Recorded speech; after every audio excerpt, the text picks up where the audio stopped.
It's the end of the Bombermechs as we know them. Welcome, friends, to the final installation of this series for the Bombermechs. You can see my heavily upgraded boys on screen, Henry Kwan in the Pierce mech, Kaz in the Bombling mech, with max upgrades, shield tank, conservative, and Isaac Jones in the Exchange mech with networked armor. So we've got lots of HP on this little squad. We'll see if it's at all necessary for the final island, the Volcanic Hive. So I can see that two of the grid buildings are going to be dropping on B5 and B6, so we've got a little bit of foreknowledge. But really what I'm going to do is try to deploy my mechs in the hopes of baiting the crab leader. And then everything else is just kind of, we'll see how it shakes out here. But, we've got damage with the Pierce mech. We've got extreme 2-for-1 position reshuffling on the Exchange mech. And then we've just got a random grab bag of deployable minions in the Bombling mech. So we should be in a strong position here. So both of the Fireflies are threatening the grid, and the Hornet is threatening the grid. But everything else we can ignore. So, normally it's a 6v3, but this is more, we can treat this more like a 3v3 for this exact turn. The Crab Leader will be sunk into the lava, and will have its attack cancelled for us, which is a nice little benefit. Now, this will be my, I think, third time watching through this footage. And, or no, I guess second, third if we count, the actual original playthrough. Now, I forgot something. I was double checking to see that Isaac indeed had the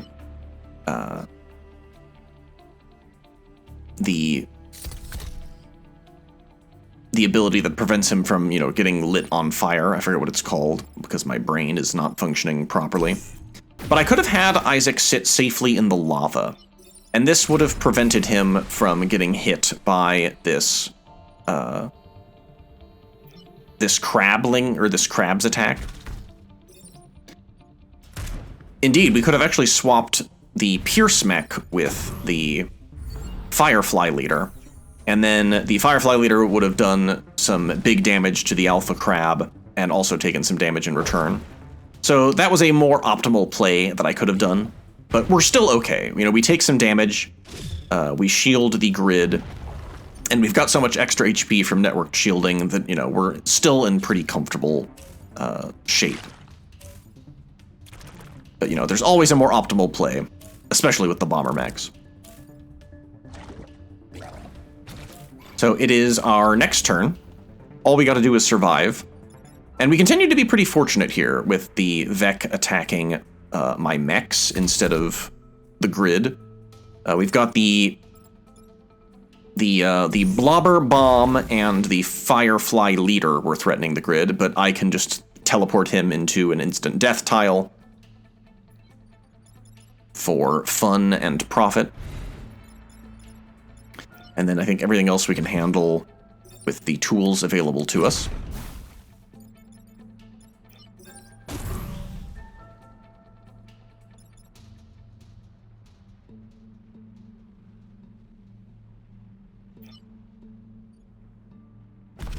It's a good opportunity to deploy the final shield tank. We'll just have it sit on, do some spawn blocking. And shield a mountain for no reason. But the next turn, we will be at a relatively strong 5v5 action advantage. We just haven't done a lot of killing this turn, or this game so far. But that's okay. It looks like Isaac might just get his final level up as well. Hindsight being what it is, I maybe should have replaced Isaac with Rosie. I think she had a little bit more synergy with my party layout. She had the ability to also heal Kaz if need be. But, it's fine. We've got that extra temporal reset that I'm not sure we ever even need to use. Isaac is definitely a pilot that, I think is more beneficial when you're still learning. He gives you the ability to do more reset turns. If you really don't find yourself using temporal resets very often, then Isaac's passive is kind of wasted. But maybe you like his personality. Maybe you like that he stutters all the time. I can see an interesting move here with the Pierce Mech. I can kill the Blobber, and then I'm pushing the Crab one space over, such that then I can just defend the tile that is being threatened by that Crab's attack. Then I have to do something about either the Hornet or the Crab leader. Why don't I just do both? Because the Digger is going to be killed by the lava. And then Kaz can simply destroy the Blobber Bomb easily enough.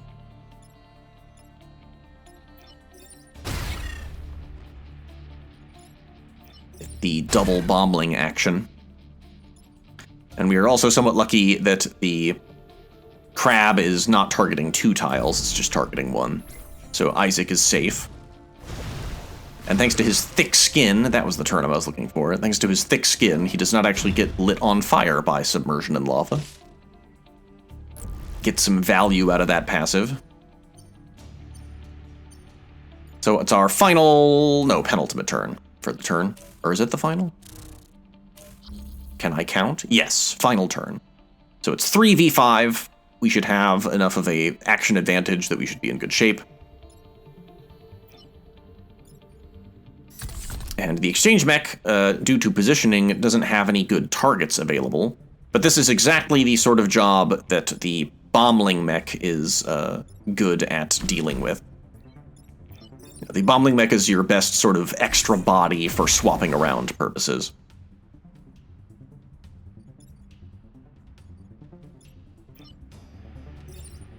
This was also a misplay. I could have killed both of those Vek if I would have used boosters to land on C4. I would have pushed the Hornet and the Crab into an instant death tile. So I could have ended this with a little bit more pizzazz. And I still had 2 temporal resets, so there's really almost no excuse. And then Isaac gets his final level up, and interestingly gets Finisher, which isn't especially useful in the Exchange Mech, but does give him some extra maneuverability on that final turn. You never know. Could be handy. So we've got the second half of the mission. And we're going to be looking down the barrel of 2 Scarabs, a Digger, a Crab, a Hornet, and a Beetle Leader. RNG is kind to kill our second leader, and I don't think we will get another replacement. So, instead of the normal double leader shenanigans, we only have 1 to worry about, which is a small little bit of RNG kindness. Not that we really need it. Or the Bombermechs. We are made of victory. Even with the mistakes I made, I think I lost 1 grid health on each island, each of the corporate islands, that is. But even with that mistake, this was still my highest scoring run, beating out my Blitzkrieg run for this series. Yes, importantly, that is the highest scoring run for this video series. I've gotten a perfect 40k game with the Bombermechs. So it's my first turn. I'm scoping out what is my optimal, use of that 2-for-1 solve with the Exchange Mech. We have got 3 Vek threatening the grid, both Scarabs and the Digger. We can take care of the Digger easily enough. And then the Beetle Leader is threatening the Renfield Bomb as well as the grid, but we can do a 2-for-1 switcheroo here. So that leaves the Bombling Mech free to do what it will. And we can deploy a Shield Mech and defend that final grid tile. So we didn't really do much killing. We killed a Vek. The Digger's out of the way, but it's going to be replaced. So we're still at a 6v4 for the next turn.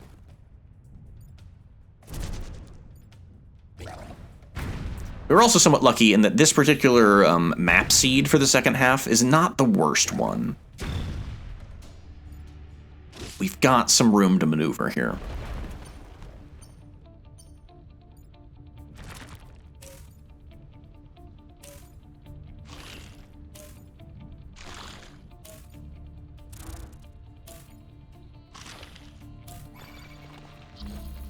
So of our 6 enemies on the field, 5 of them are threatening the grid. And we've got 4 actions to do something about it.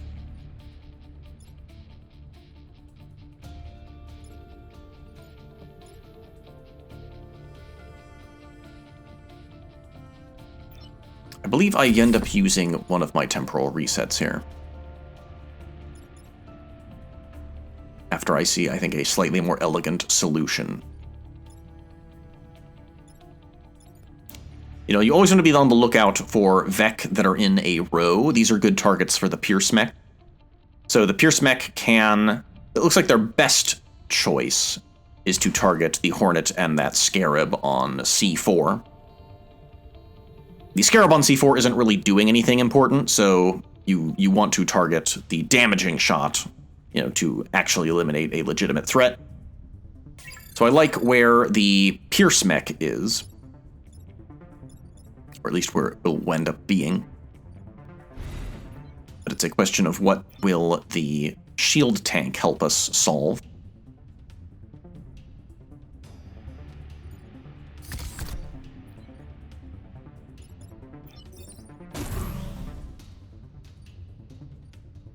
So yes, it looks like we're going to use the shield tank to not have to worry about the crab. Then a nice 2-for-1 will solve both of those. So that just leaves the crab on D6 and the Hornet, which we previously determined we can solve with the Pierce Mech. This seems like a job for the second shield tank available to us, and then we should be in the clear, nice and clean.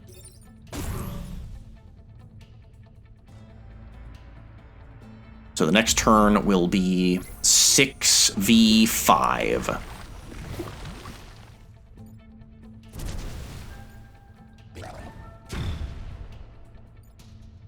A nice and calm, we are in control. 24% grid defense and no grid health lost. We could even afford to get sloppy at this point, but I don't think we're going to even need to worry about that.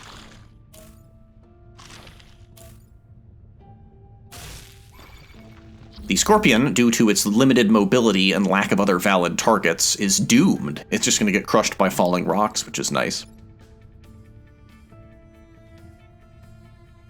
So we have 4 threats to the grid to worry about. The crab on G4 is not actually threatening any grid buildings. So we have more than enough actions available to us to take care of business.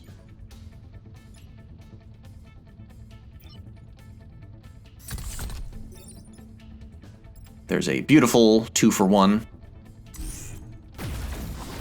3 grid tiles are now safe.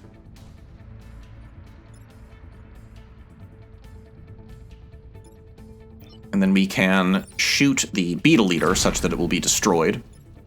The only downside is we light that tank on fire, but we have only 2 turns remaining, so the shield tank will be fully operable before it burns to death. Little cause value to block a spawn, and we're in the clear. It's really just now a question of the shield tanks taking advantage of the situation, put some extra defense on the Renfield bomb. So our final turn will be a 4v5, our favor. We should be very comfortably calling it GG. So that was the Bombermechs. They're a little bit hard to wrap your brain around just because of the sheer number of options available to you. They truly are a powerful little Rube Goldberg machine. But I hope that you could pick up some useful tricks and tips here. You know, just always keeping in mind that the exchange mech, you know, it can target the enemy, but it can also target allies. Oftentimes, targeting the enemy is the optimal move, because that will usually solve 2 problems for the price of 1 action. But, sometimes it is better to either use the Bombling Mech to give it a target that it otherwise doesn't have, shuffle things around that way. I hope I also was able to showcase just how useful other friendly units are for the Bombermechs, both as targets for the Exchange Mech and as things for the Pierce Mech to shoot through. And yes, the Exchange Mech gets a lot of the press. It's the new hotness, but the Pierce Mech is honestly a very strong unit. It's perhaps one of my very favorite brute class mechs. It's got 3 HP, native 4 movement, and 2 damage out of the gate. That is just fantastic for the otherwise lackluster brute class. And then the Bombling Mech, is a very interesting unit. Very unorthodox for a ranged attack, or a ranged class mech. But I just think it's extremely powerful. The disposable minions, if you get creative with them, are extremely valuable. I think it mostly struggles against enemies that have no sort of ranged attack that can be interrupted. You really like to see gastropods, fireflies, centipedes, that sort of thing. So that was a pretty easy victory. Final score, 39,225. The next video series for this little Into the Breach guide will be the Arachnophiles, a very strange little squad. So join me for the next one, and I will see you on the flip side.